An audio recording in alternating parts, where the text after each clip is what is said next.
uma associação que ajuda grávidas em dificuldade e eles vieram para aqui ajudar-nos a nós na nossa dificuldade. Um intervalinho apetitoso.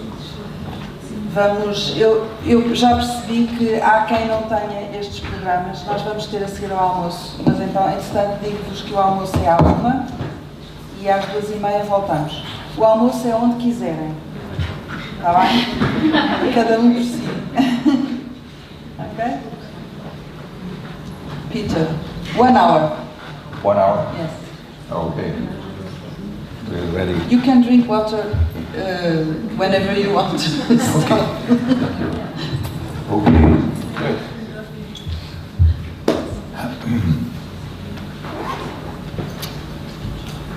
The scenarios we run into when we do couples counseling are often very complicated. It can be hard to figure out exactly what it is that the couple is fighting about or why it's such a big issue. And as I mentioned, trying to side with one of them is doomed to fail. So we try to be on both sides, back and forth all the time, listening to his side, listening to her side, and help them in that way see and understand each other's experiences better, without necessarily agreeing with them, but just understand that the other's point of view has validity too. Trying to get close to this 50% reality. Because they appear so complicated, I mean, they are complicated because the life of a human person is filled with so many events, traumas, and the thoughts, hopes, and dreams, and fears. It's all quite complicated. So what I like to do is trying to simplify complicated things. And that is why I call it trying to go to the root or the core of the problem. I'm very interested in the roots. I never see the symptoms as the real problems, but a message from deeper layers of the person. So we often have to look behind the complaints people come in with. Let me give you an example of this. I had a wife who is extremely jealous of her husband's need to go out and have some beers with his buddies. She feels let down by him. So she often pressures him to give it up, which he gives into, but he's grumpy and complaining, and then he feels controlled by his wife. And they have been discussing this problem for years, trying to figure out what is reasonable and what is unreasonable to expect of the other person. As a marital counselor, we can be caught in this discussion and take on the role as a mediator, trying to work out a compromise for them, such as helping them set up a schedule for how much he should be out and how much home.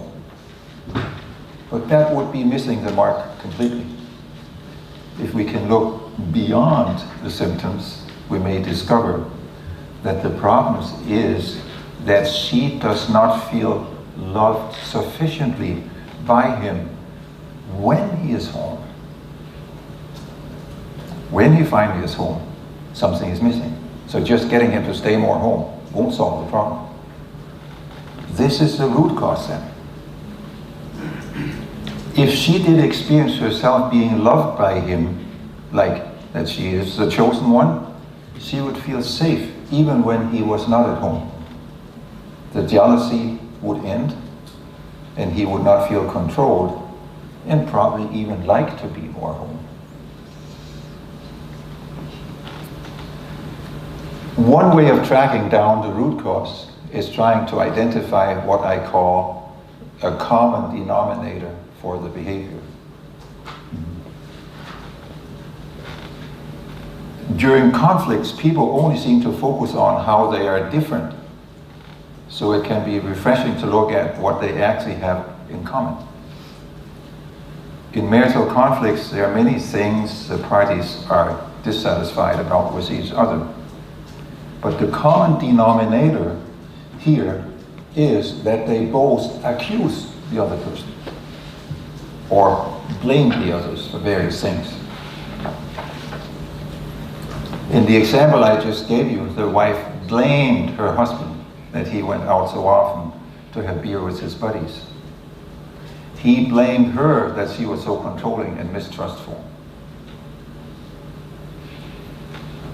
The two parties both want the marital counselor to take their side so they can get the professional support in claiming that it is the other person that is the problem.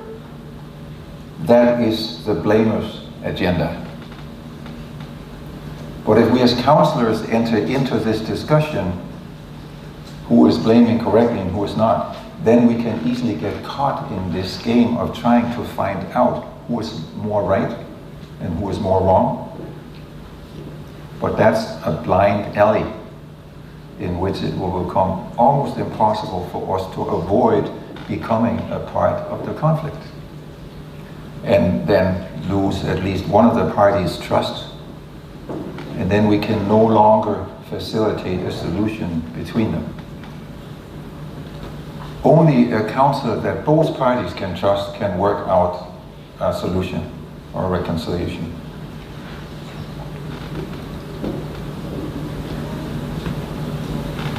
So it's not, I'll talk now about emotional and cognitive content of the blame. There are two levels of communication, or in a blaming message, a cognitive content and an emotional content. The cognitive is about that he goes out too much with his buddies and that's not fair to me, and the cognitive content of his blame is she is too controlling and so forth. But there's an emotional content too, which is anger. While they may differ in their experience of the situation, they both have anger.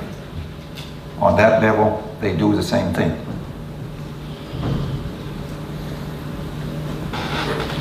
The cognitive content can have a tendency to draw analytical minds like us therapists, and we could get stuck in analyzing and interpreting endlessly, trying to understand why people disagree and how we can help them find agreement. It has some place, but we should also be able to abstract from that and look deeper. When I focus in on this fact that the blame usually always is delivered in a hostile and negative spirit, if that was not the cause, there would not be a problem, because then the two parties could discuss the issues in a most friendly and peaceful way. So the problem is not that they have different opinions, which they think it is, but that they can't talk about it in a loving way. The hostile mindset is which they call the negative, can express itself in many ways, such as anger, irritation, scolding, impatience, silence, silent treatment, rejection, ridicule, sarcasm, control, demands.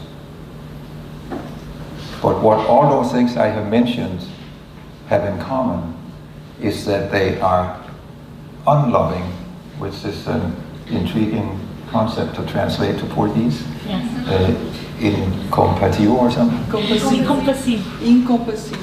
Incompatible, yeah. And hurt the other person, the unloving part. You may hear that many times from me, the unloving today, so just translate quickly. You see, here I think we're getting close to the root cause.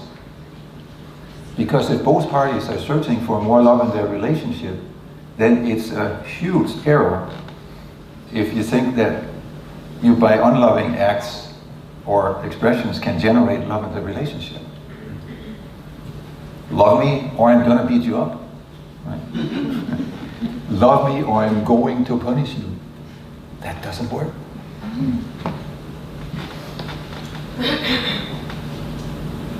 This mindset is obviously a crazy contradiction, But it seems to operate right under people's noses when we deal with a covenant crisis. But many people don't see this paradox. Probably because these situations are operating more on the emotional level than the rational. These hostile undertones create a dynamic that, if they are allowed to run, only will worsen the problem. And I'm not necessarily talking about heated animosity, violent arguments. It can be very subtle or indirect, such as ironic remarks, impatient irritation, or rolling eyes. It can jab. You know, some of you try to sell something to the other one, goes, you know, that hurts.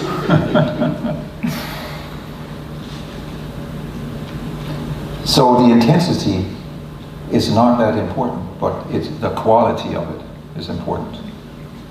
Even if the hostility is weak, it is unloving, and a quantum leap from a loving disposition. And if we allow a negative mindset to run its course, there's always the danger that it suddenly can be upgraded to much worse degrees. Most serious marital troubles did not begin overnight, but developed slowly over a long time with weak irritation and impatiences that was not addressed, and then they grow bigger. Most of them. Many can come overnight, but it would be more exceptional, I think.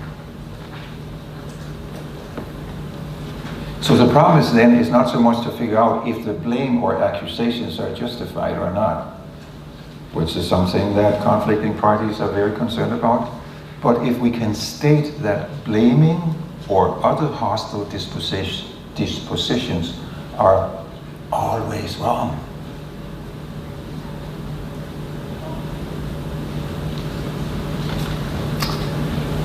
This is not quite logical, that as long as the conflicting parties cannot talk about the issues in a loving spirit, it doesn't matter what they are talking about and how much insight they have and how right they are in their judgments. It doesn't help the common goal to re-establish love.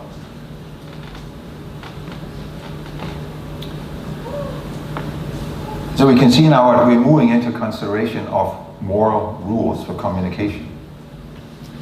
The discussion about who's right or who is doing something wrong is always very important to parties in conflict. But they will always run into confusion in this area because there has not been any prior agreement on how to define what is right and what is wrong. They both have their own legitimate ideas about that. Therefore, at this level, it becomes highly important to define a set of rules for communication that both can agree to. So there are 3 steps here. First, we show the conflicting couple that they cannot reach agreement. That is fairly easy. We just let them go on arguing for a while, or we sit there, and then draw their attention to what they're doing.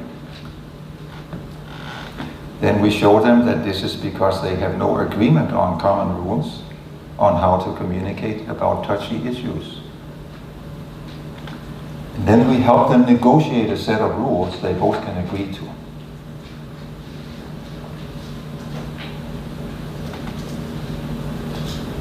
And I have a case here that some of you have heard, but many here today haven't heard me before.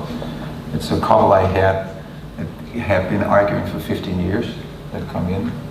They were intelligent people and thought that arguing was a natural part of marriage, but now they had had enough of that. They want to do something about it. So they come into my office, they sit down, and telling me their story, they discovered that they disagree on how many years actually they have been arguing. And then they started arguing about that. They could not resist that, and I was just sitting there waiting for a chance to say something. But I decided to take my time just allowing them to let some steam off. I was sitting and listening to them, and it became clear to me that they were operating on the basis of some clear rules They both felt justified in hurting the other person when the other person had hurt them. And they maintained a certain kind of self-respect that way. The problem was just that they did not feel the other person had quite the same right to do so. They both claimed that it was the other person that started the conflict. And that is also something you can fight about for a long time. Now in our Christian faith, we have a golden formula that can solve this kind of conflict. We have been taught that it's wrong to reciprocate evil with evil, no matter how much we have been wrong, right? Don't you believe in that? Yeah. We should turn the other cheek and such and such. And Christ in his passion is the prime model for this divine principle in action and promises to support us if we ask for help when we need it. Now, as a counselor, I cannot preach this gospel solution. I'm a counselor, and this couple had no Christian formation in their background whatsoever or any interest in it. But as a psychologist that's doing integration of faith and all that, I think that if this principle really is abiding in truth about created man, it must be possible to dig it out also in non-Christian people who are created by the same God, right? So without preaching and moralizing, but on rational grounds. So that's what I decided I wanted to try to do. Okay. Finally, after 20 minutes or so, they had to take a break arguing. Then I jumped in and told them, I see you're getting excited and not getting anywhere, right? Both agreed. Perhaps we need to set some rules for your dialogue that you both can agree to, huh? Yeah, I agreed to that one too. Okay, I noticed you go by a rule that would sound like this. If you hurt me, I have a right to hurt you back. Is that correct? They had never really thought about it that way, but they could see it was true. Then I said, I'm fine with that. I just need to know. If that is the principle you wish to go by, then I will adjust the counseling accordingly and make sure we stick to the rules. This took them by great surprise. But they saw immediately how ridiculous and unproductive a mindset they were caught in. They all of a sudden understood that for 15 years they had tried to manipulate, threaten, or control the other party to be loving. And of course, nobody has ever been inspired to true love based on coerciveness and manipulation or punishment and the like. As I say, that is logical, psychological, right? So they had no problem agreeing to setting up the following rule. One never has a right to reciprocate hurt with hurt, no matter how nasty the other person has been. Does that sound familiar? It's basic Christianity. And even if none of them had any experience with the faith or interest in it, they bought it right on the spot. That's the beauty of our faith, you know. In many cases, we do not need to try convincing people by preaching or moralizing and stuff like that, but only show with reference to people's own personal experience that the faith and its directives make sense.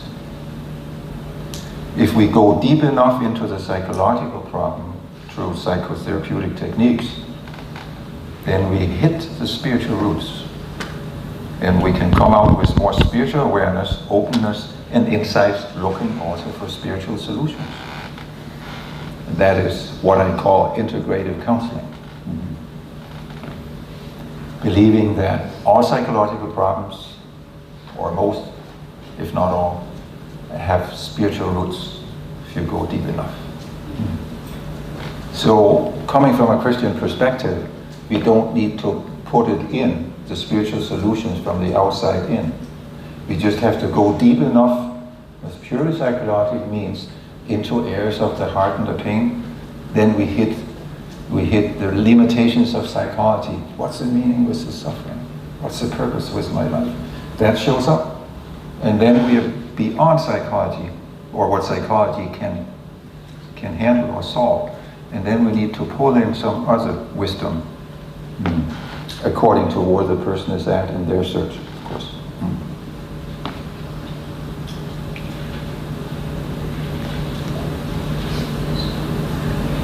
Another very important principle in my marital work is dwelling on the question, who started the conflict?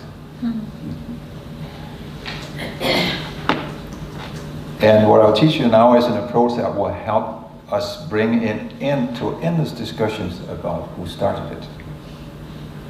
This question often consumes the mindset of conflicting parties endlessly in an attempt to put the responsibility on the other person.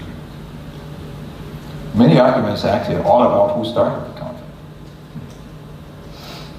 So we can disarm this battle easily and effectively, that by telling the parties that we say, I have no interest in who started the conflict. I'm interested in who keeps it going. And who do you think that is? Any suggestions? The other one. What? The other one? That's what they both think. But the right answer is both parties. Yeah. So if both people buy the idea that it's not okay to reciprocate unloving sentiments, then it's suddenly obvious that both parties are responsible for the ongoing misery of a conflict. If we define a conflict as two people having negative energies at each other all the time, then we understand that it takes two to fight.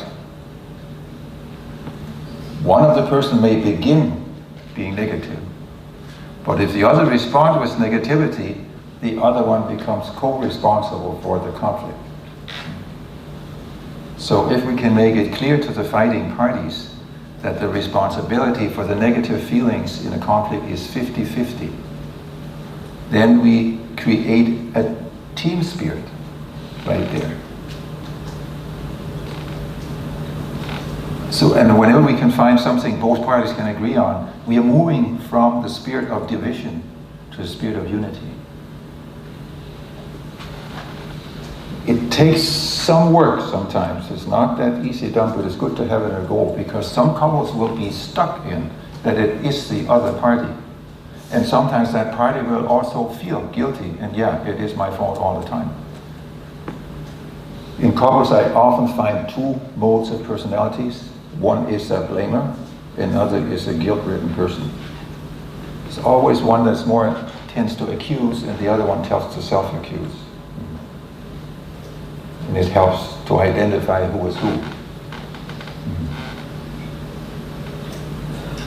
But can we bring this across, that it's 50-50 shared, then it's a great step for the one that thought, well, it's mostly the other person. But it actually brings some balance, and the one that was burdened by guilt about being the wrong person finds great relief immediately. And then it's a little more even. See that? Then there's immediately a different spirit in the room.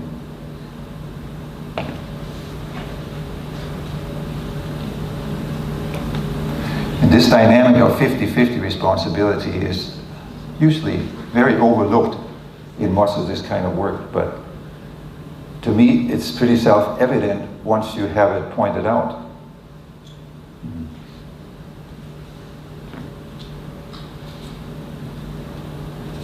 Yeah. Okay.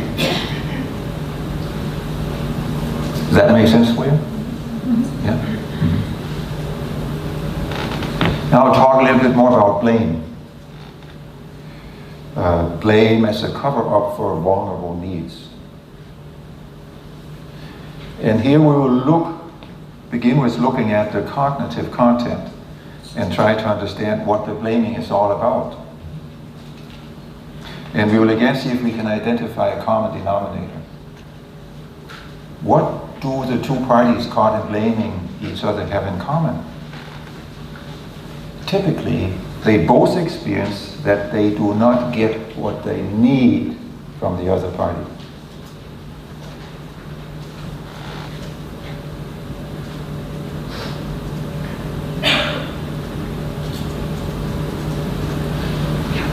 But this fact can be quite hidden, because the blaming by its very nature has its main focus on what is wrong with the other. In the case I mentioned above, we see a wife complaining about her husband, that he wants to be more out with his buddies than with her. As I pointed out to you, this problem is not primarily about the fact that he goes out and have fun with his friends, but about the fact that she does not get the closeness and attentions that she needs from him when he actually is at home. You can see she is focusing on what he is doing wrong, not communicating what she needs. And you will find that all over the place in marital counseling. So just talking him into staying more at home will not solve the problem.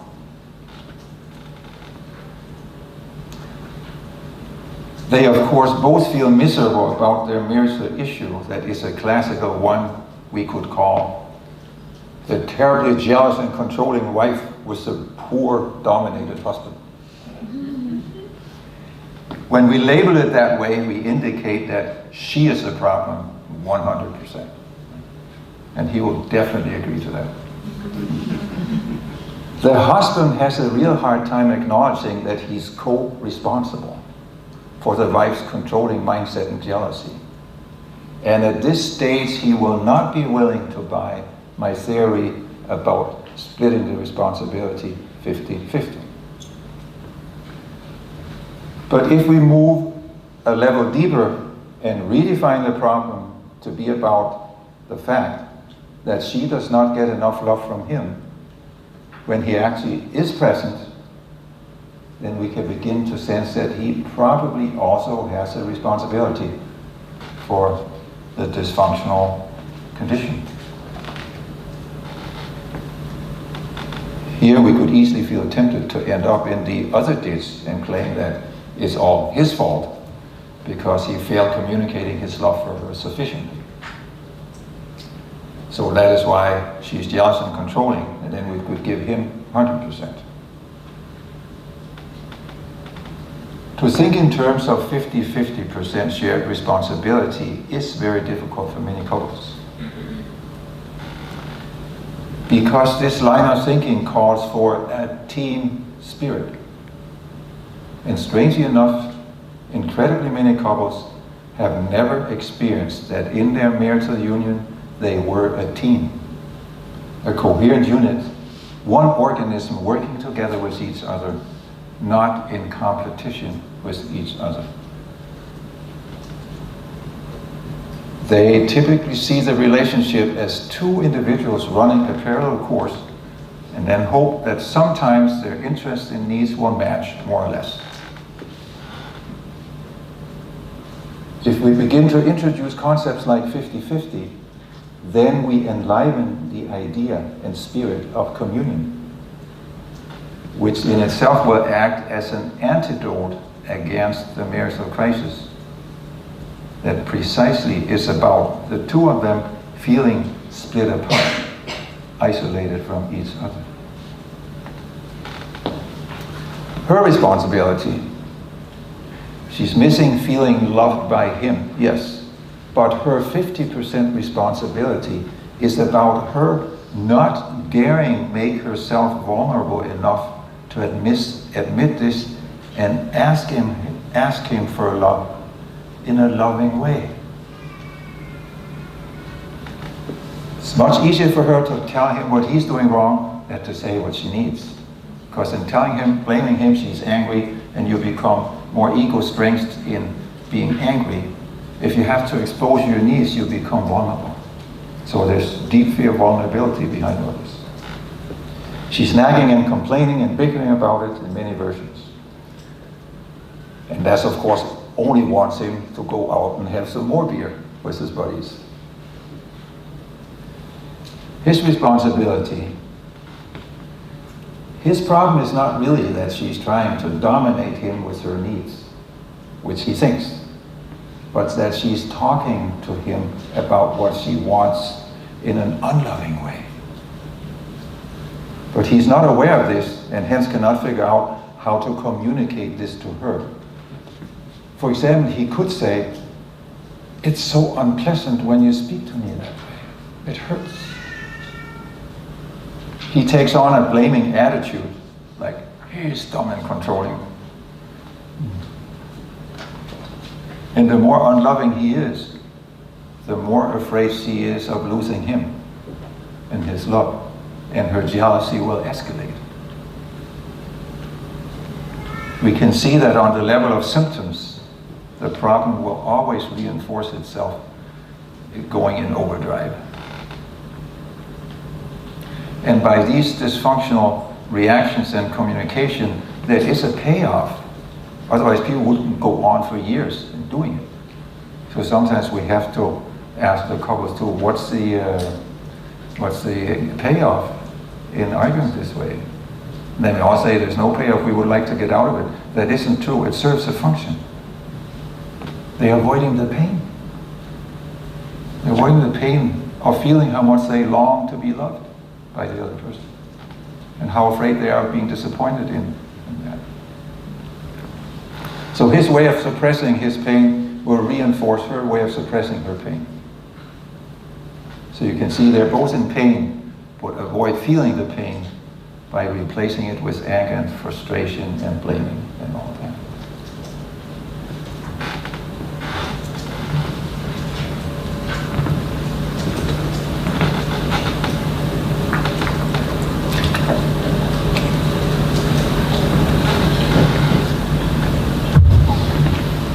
Now, when we look at their problem with each other at a deeper level, we see another common denominator.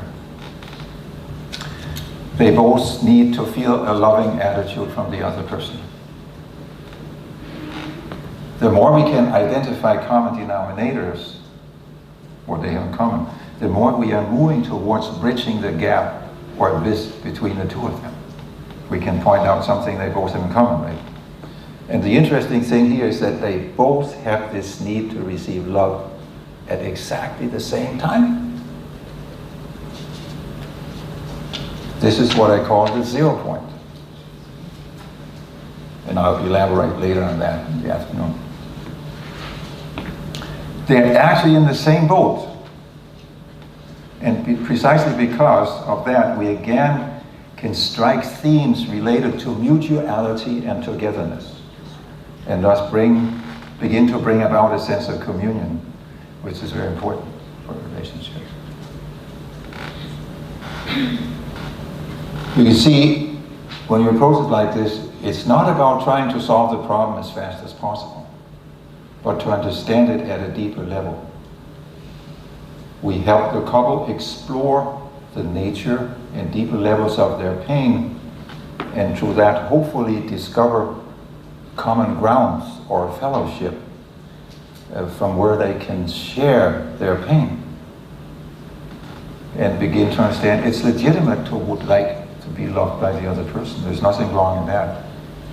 But it's also legitimate if the other person can't provide it, because the other person also needs it. The 0 point.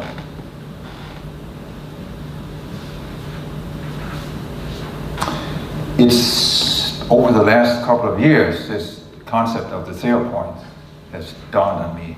So I've introduced it as a new concept in marital counseling. So far, I've not seen anybody refer to it the way I do, at least, and it's very helpful for me. I believe that in marital crisis, we will always find this constellation of needs where both parties at the same time are in need of a loving disposition from the other person, which they both have difficulties providing themselves. Hence, in that moment, there's no one there to give anybody anything. Can you see that? Sounds terrible, doesn't it? Hang in there. Don't be hopeless. I have a solution. Get it later. But a very essential part of my mental work is helping them realize this agonizing fact and see how that explains what is going on between them. It is in itself excruciatingly painful to realize these impasses where there's no love, just huge needs for love. So it's easy to understand why so many couples find it so difficult to quit arguing and fighting, even though they do not like to do it at all. Often it's almost as if they create arguments intentionally, because this emotional turmoil keeps their focus away from feeling how much they truly are hurting within. But as we shall see later on, whenever we succeed in helping the spouses switch focus from the anger towards the other, to the pain within themselves, we are breaking out of the vicious cycle of mutual destruction. And many couples that end up in divorce see it as their only solution. And we may say, well, give it a try, or hang in there and stuff. And it doesn't make sense, because from their point of view, it ceases to be the only solution, meaning the only way of avoiding the pains that they're fighting about. So can we enter into this painful spot with them? Then new solutions show up. So what they want to get away from is, in a way, not the other person, but the pain in themselves that the other person brings out in them, and them in the other person. And there's so much anger built up that the relationship explodes. Divorces are almost always driven by anger. Maybe not yelling and screaming, but it is a destruction, a break off, And we must have a lot of compassion on people who choose that, because anybody almost in that situation who doesn't know this would get away from the pain. We talk about pain like crucifixion and stuff that no person really can handle without the company of somebody else, like a counselor or a priest that understands these things.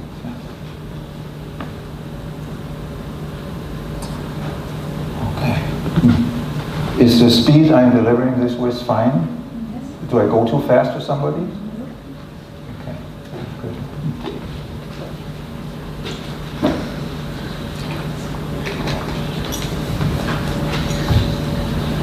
I know it's exciting, but don't hold your breath too long.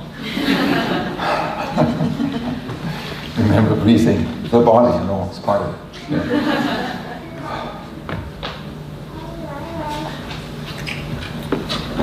Now I'll talk about two essential common denominators. One, the blaming, that's one of them, or accusations, or more generally, unloving energy in the communication. I typically use anger about that, but it's sort of more than that, or we could say anger is many things. And the other common denominator is unsatisfied need for love, for care, and validation. Those two are major themes when people come to you, couples.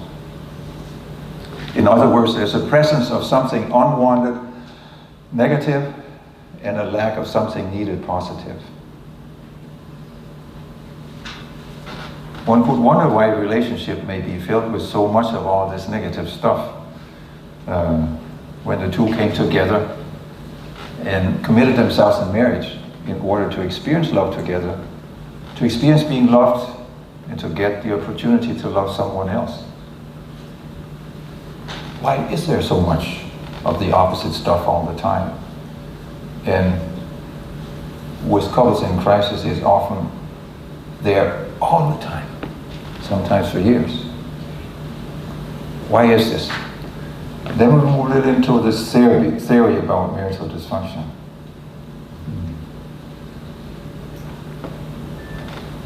Need to do some research here. So we must have a theory about how it all began.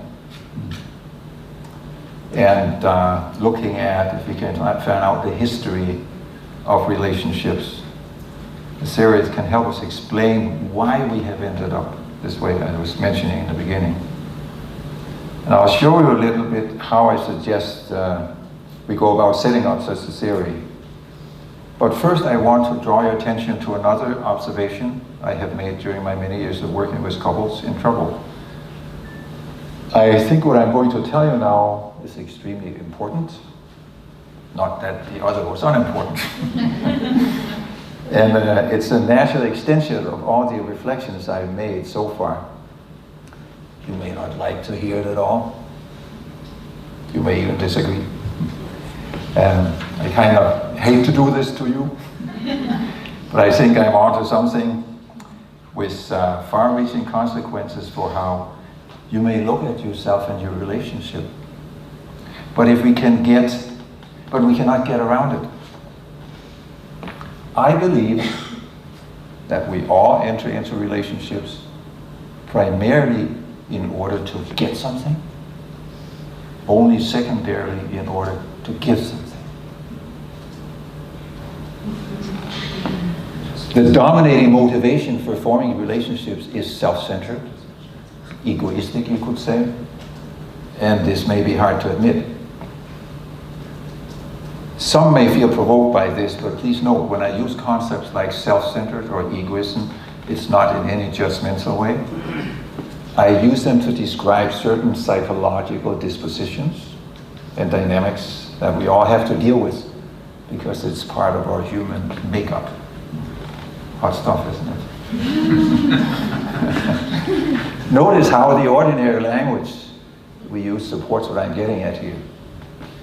When we're looking for a date, someone to court or perhaps marry, then we think about someone who can love me. And the fantastic thing about being in love with someone is precisely the fact that the other person thinks, I am so wonderful. Then of course it's not hard to love the other in return. But only as long as I continue to feel loved so much. The passionate love we feel for the other can quickly cool off or switch to anger or even hatred if the other person withdraws, forgets an important meeting, or does not say, I love you as often as we would like.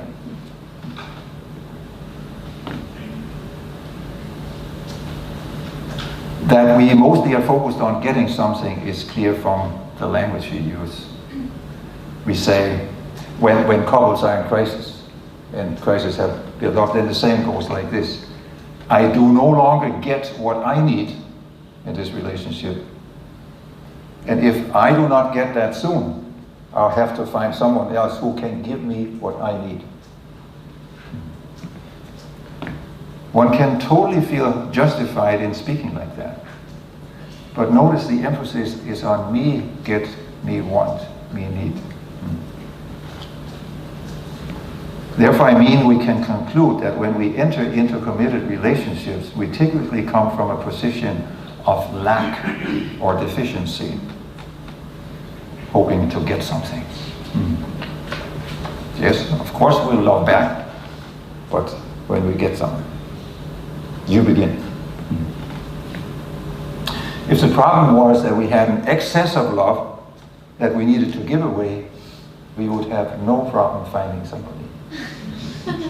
They are all over the place. So you see, if a marriage is made up of two people who both primarily have an expectation to get something, then already from the very beginning we have a time-delayed conflict installed in the relationship that will go off sooner or later. And here I believe we're dealing with maybe the most essential core in marital conflicts. And now we also understand why the joy of falling in love with someone never lasts. And I could speak a lot about that, the dynamics of falling in love, but I think I will skip that or take that later.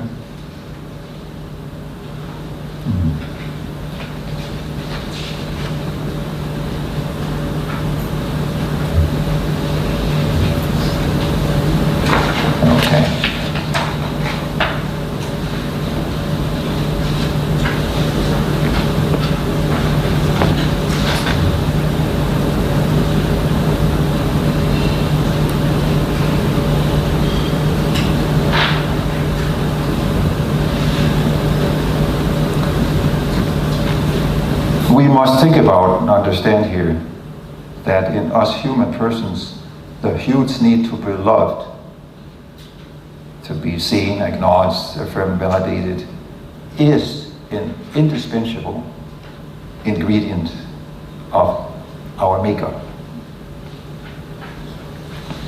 Now, if this huge need to be loved really represents our innermost nature, then it's obvious that the experience of losing this love on some level would be associated with excruciating mental pain and even a fear of disintegrating.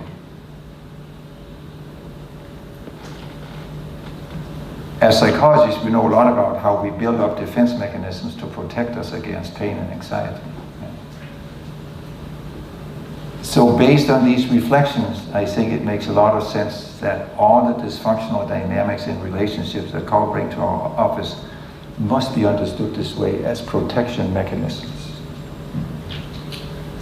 or it would not keep on and on.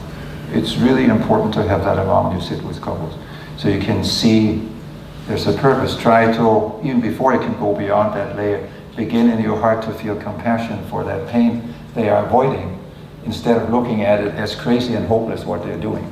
Anybody would do what they're doing if they were carrying the same pain.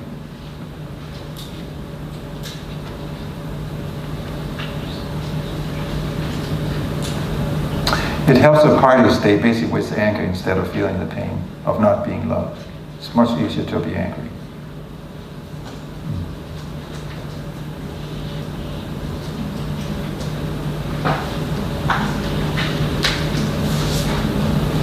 The angry blaming also serves another purpose.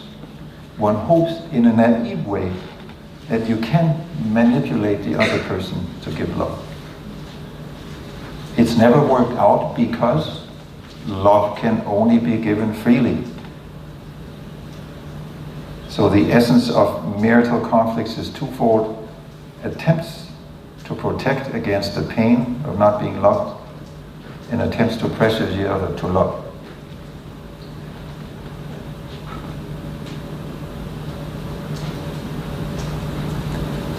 Even when you are in a miserable, conflict-filled relationships, you are still in a relationship with the other, which may be better than realizing the agonizing fact that the relationship you hoped was there is not there at all. So you see now that the terrible truth is that we need a love that we have no way of being able to control. If we want to take people beyond their defenses and attempts to control it. And here, right here, is the terrible vulnerable core of our existence as human beings. We are totally dependent on another human person in order to be fulfilled in our longing for love. You see that? If you really think about this, it's quite scary, because the other person will always be someone imperfect also.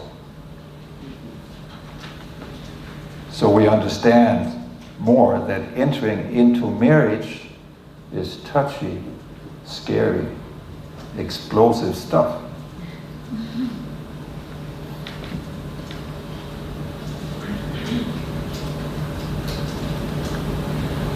So now we can make the conclusion from all this that a marital relationship consists of two persons, a man and a woman, who both fundamentally need a love that is stable, never-ending, and of the highest quality to an extent that no other person is able to provide. Ooh. Sorry about that. We'll close here. I am concerned that neither our culture nor secular psychology has the motivation or capacity to recognize this problem, to face it and wrestle with it. They may scratch the surface, and perhaps you will define the problem around this huge need as lack of independence, lack of self-confidence, or immaturity. This line of thinking then leads to solutions such as we have to develop therapies and tools that can help you develop independence, self-sufficiency, self-realization in a culture that's painophobic, as they call it. And that's because it doesn't have a meaningful answer to the question of human suffering. Depending on other people means that they can hurt us. Therefore, any solution, program, or self-development course that is aiming at making us so centered and poised in ourselves and so independent that we cannot be hurt by others will be very attractive for most people. And that's what I see as the gospel of secular culture. Be self-sufficient, be independent, don't rely on anybody else because you can just be hurt. So everybody has to try with all kinds of things to be totally independent and poised in themselves. And the saying is, by all means, don't marry before you can live totally happy on your own, because otherwise you just use somebody as a crutch. And I say, if you can be totally happy on your own, then why on earth marry and get involved in all that? People do marry because there's something here we can't do on our own. So we shouldn't feel bad about being dependent on other people. It's actually written in one of the first pages in Genesis. It's not good for man to be alone. Often when I say, people come to me, oh doctor, I'm so independent, I'm so dependent and so weak in myself and immature and I want to be strong, can you help me do that? The first thing I work on is and tell them it's okay to be dependent. They almost immediately relax and feel much more independent right there. It's okay, oh is that okay? I feel a lot better about myself right now. We can't get away from being dependent. We can have a say-so in who we want to be dependent on, of course. But we have to admit that fact.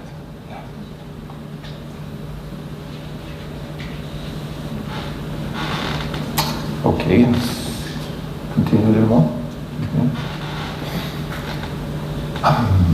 Let's get into what I call a theodynamic theory, building on psychodynamic principles. In psychodynamic theory, we get many explanations about how many of our psychological problems develop in adult life in relating. And I have been very inspired in my work by the psychodynamic therapies, also in my marriage counseling, because we often find the inner child is at work in marriages. So doing inner child work in marital counseling is very important. And I think the imago therapy, that some of you may know that, is doing a lot of that.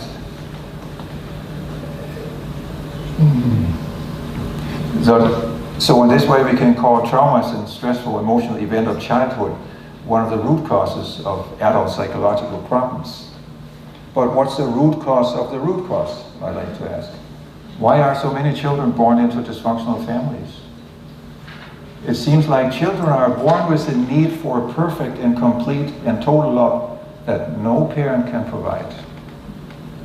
It's another one of my depressing messages that I wouldn't dare say if I didn't have a solution for it.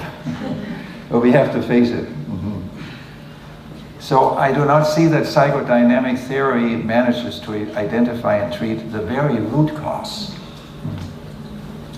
Despite lots of growth and research in all these therapies, the world is still not a better place to live in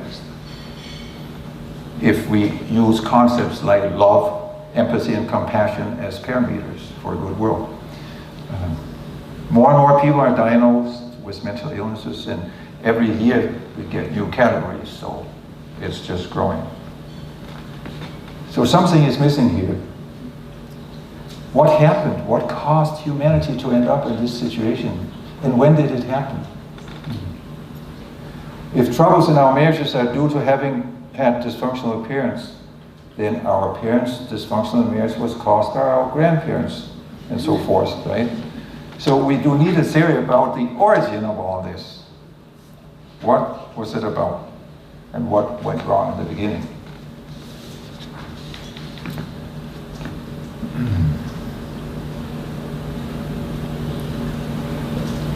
When we look at this huge need to be loved, and how parties in romantic relationships often desperately and very frustrated try to get this love from the other, we cannot help think about the Christian understanding of man.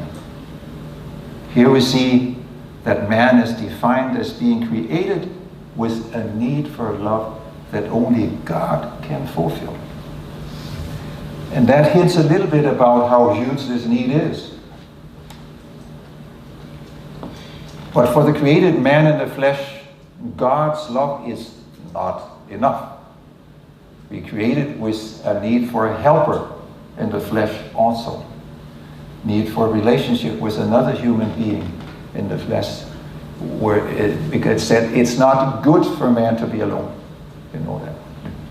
And that's the case even if man is deeply connected with God. Adam did not have any family of origin issues, right? No inner child problems. He had very direct and open communion with God, and yet it was said it's not good for you to be alone. Because God is spirit, God is not in the flesh, and Adam was in the flesh. So the need for a partner is something we are created with. It's in our genes. So it's not strange that we work like crazy of getting into a relationship, struggling to make them work. Christianity is about faith in God and a personal relationship to Jesus Christ. But it's also a theological discipline building on many claims we in philosophy and science call axioms.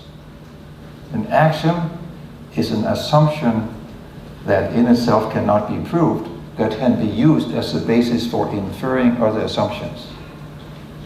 In theology, these axioms are called dogmas. And strangely enough, it's because of these dogmas that many will criticize Christianity for not being scientific and worthy of being included in the sophisticated scientific community of real sciences, for example. But I do not think that criticism holds up. Because I've alluded to before, all scientific disciplines base their work on dogmas. We just call them axioms, or theories, or working hypotheses. So I will accept the Christian worldview as my working hypothesis.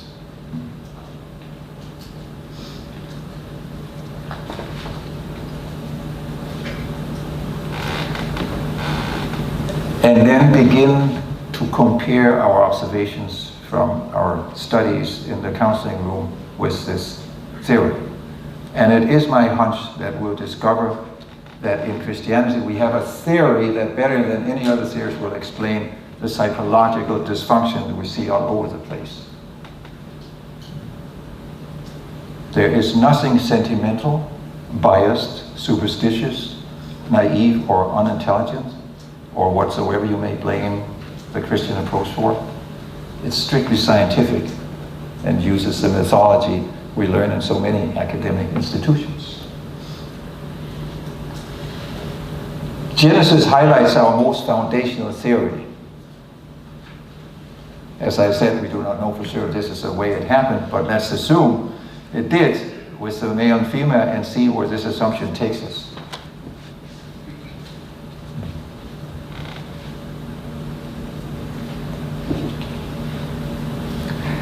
This claim that it's not good for man to be alone, whether it's the truth or not, we do not know, but we can assume and see where it takes us.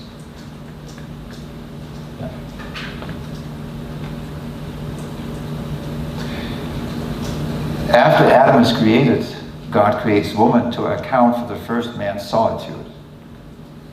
You have probably heard this many times. You may wonder why we do have to repeat that here. But it's very important.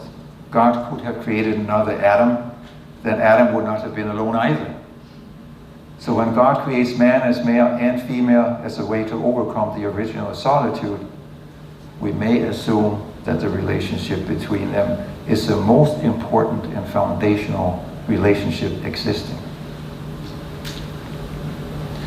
So according to Genesis, our working hypothesis now, we see that there in marriage is a God-given possibility of overcoming our existential solitude to a fulfilling degree that is not found in other relationships.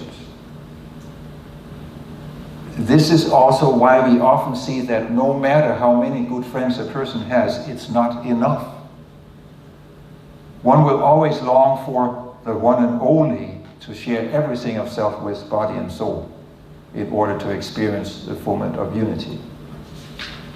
The heart will long for a deeper relationship, which is what is calling when we're longing for a spouse to marry. The unique feature within the marital relationship is, of course, our sexuality that makes it possible to also complete this union in the flesh. Because man and woman are created with complementary genitals which match perfectly together. When we are created in God's image, it means that God has a very specific and profound plan with his creativity. If we are made in God's image, we need to know what this God is about. And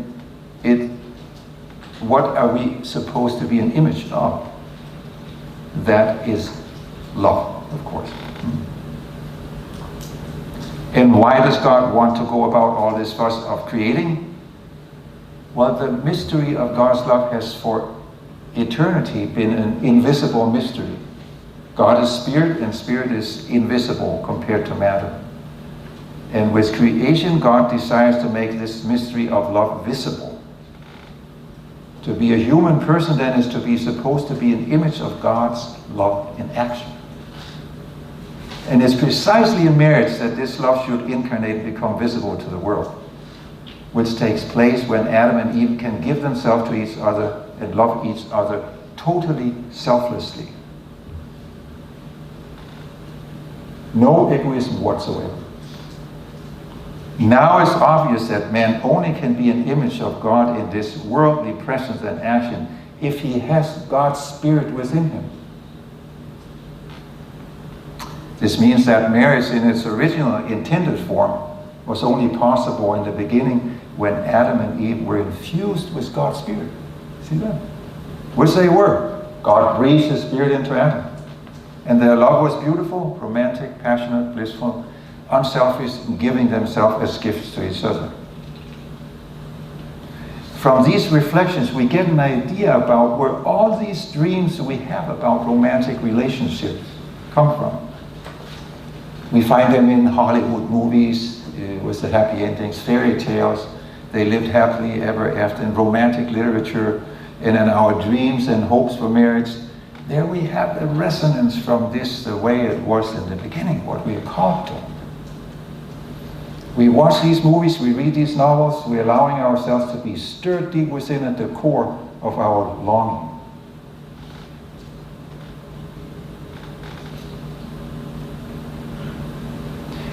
And this way of living love was something we were able to live in the beginning. That was self-realization. And today the self-realization concept is all over the place too. There is a need to find out who I am and to realize myself. And Adam and Eve lived happily ever until the fall. They were able to live and love according to the image of God because they had God's spirit within them. But they were not forced to. The unique thing about man is that God had given him free will. Otherwise, love is not possible, because love can only be given freely. Now, the snake enters into the scene and manages to make Eve doubt the nature of life as God's total gift to them. He makes her believe that God, by not wanting them to eat of the tree of knowledge, keeps the best for himself.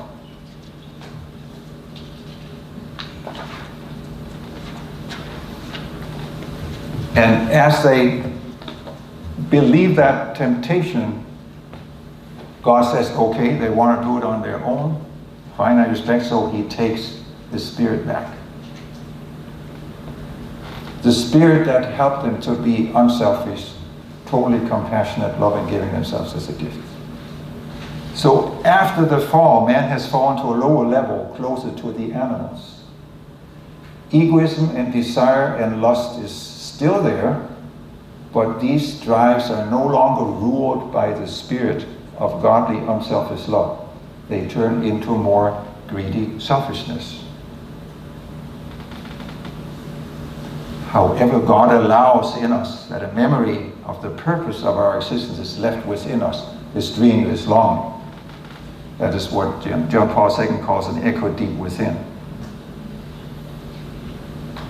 So the problem Adam and Eve have after the fall is that they are still longing for living this perfect love, but now they can't do it. So shame enters into the world here. The agony. This is a very agonizing situation. To know what you're supposed to do and realize you can't do it.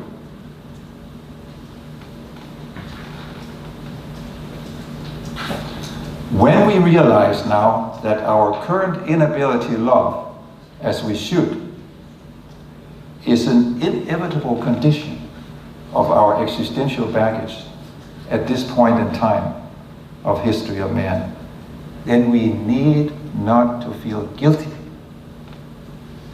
inferior, or self-condemnation regarding this character flaw. The reason why I've tried to give the theological basis for where we are is to help us feel okay about not being good enough at loving. Can you follow me? It's just the way it is. What do we do with that then? I'll tell you. Because as long as we do not have this bird's eye perspective of our situation, it's very difficult to avoid feeling that we or our partner is wrong, bad, or not good enough. And then we cannot relate to each other in a non-judgmental way, which is absolutely necessary if we are to successfully cope with these challenges and move beyond the negativity associated with them.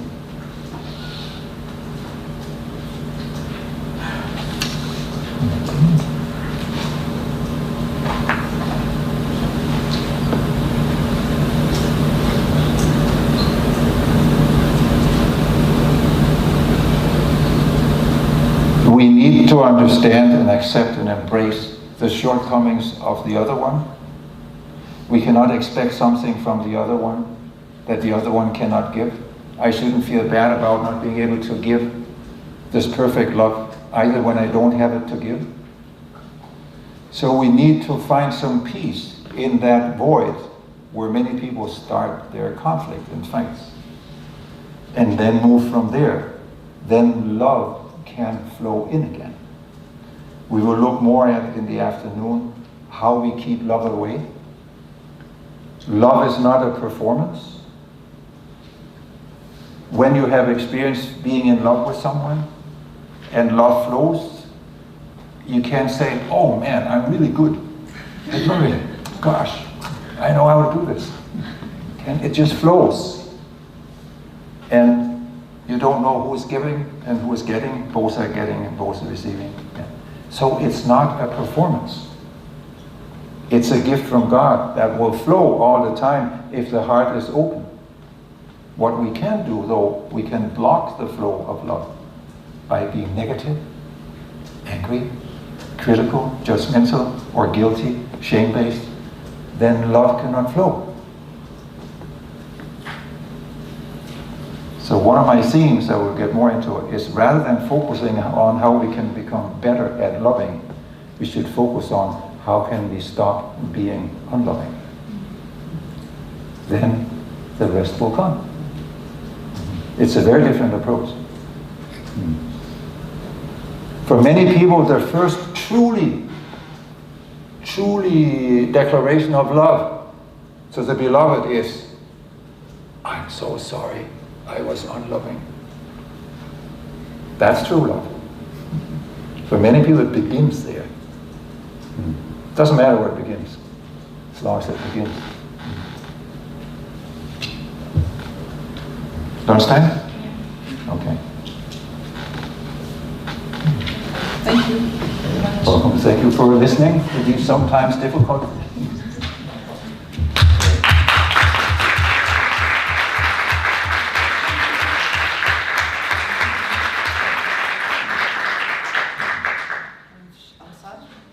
E daqui a 1h30 encontramos aqui outra vez, está bem?